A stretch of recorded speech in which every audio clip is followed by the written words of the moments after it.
Tensions between the United States and Venezuela have entered a dangerous phase this September. Earlier this month, U.S. forces carried out at least 2 lethal strikes on vessels in the Caribbean Sea that Washington claims were drug-smuggling boats tied to Venezuela's powerful criminal networks. On September 2nd, U.S. authorities said 11 suspected members of the Venezuelan gang Tren de Aragua were killed when their boat was destroyed, while another strike on September 15th reportedly killed 3 more. A third operation was announced by President Donald Trump soon after, though details remain limited. These moves are part of a larger American deployment of warships and Marines in the region. Guided missile destroyers, amphibious assault vessels, F-35 stealth jets, and more than 4,000 Marines are now stationed near Venezuelan waters, according to official defense reports.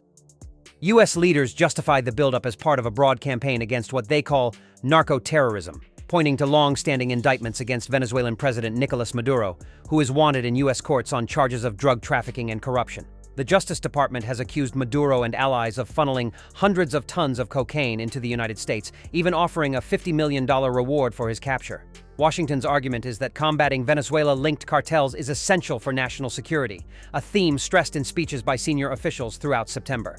Caracas, however, has denounced the strikes and the U.S. buildup as outright aggression.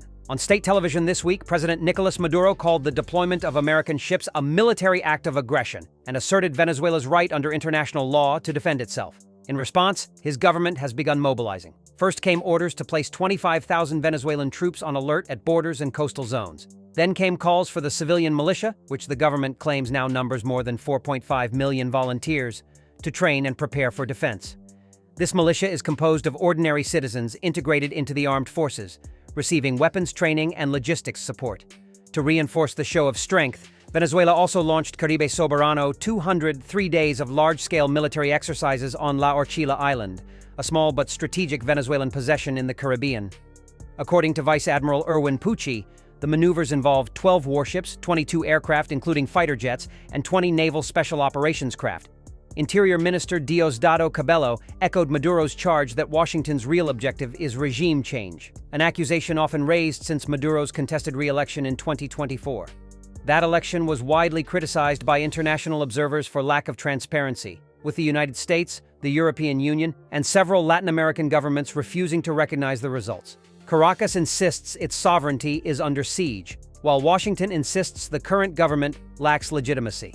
At the heart of the crisis lies a fierce debate over legality and human rights. The U.S. government insists that destroying boats linked to narcotics cartels is justified under its counter-terrorism framework. Yet 3 independent experts working under the UN Human Rights Council blasted these actions this week as extrajudicial executions, stressing that drug trafficking, while serious, is not punishable by death under U.S. or international law.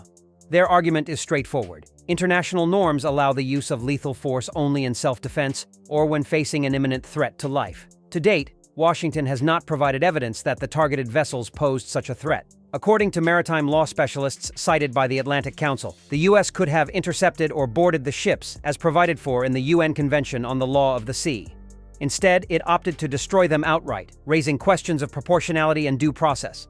Venezuela goes further, claiming that U.S. forces recently detained a Venezuelan tuna boat in its own economic zone, holding its crew and blocking communications, a move Caracas labels a violation of sovereignty. Human rights groups warn that if these practices continue, they may set a precedent for states to unilaterally use deadly force against suspected criminals without judicial oversight, undermining the international legal system built since World War II.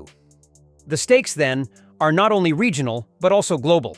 For the United States, this is a test of its evolving approach to transnational crime, one that treats major cartels like foreign terrorist groups and frames narcotics as a security threat on par with insurgency.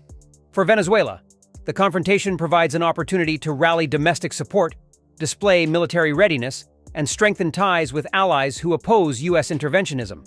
Yet, experts caution that while neither side likely seeks a full-scale war, the risks of miscalculation are substantial. A misidentified vessel, an airspace violation, or an overly aggressive maneuver at sea could ignite a conflict far larger than intended.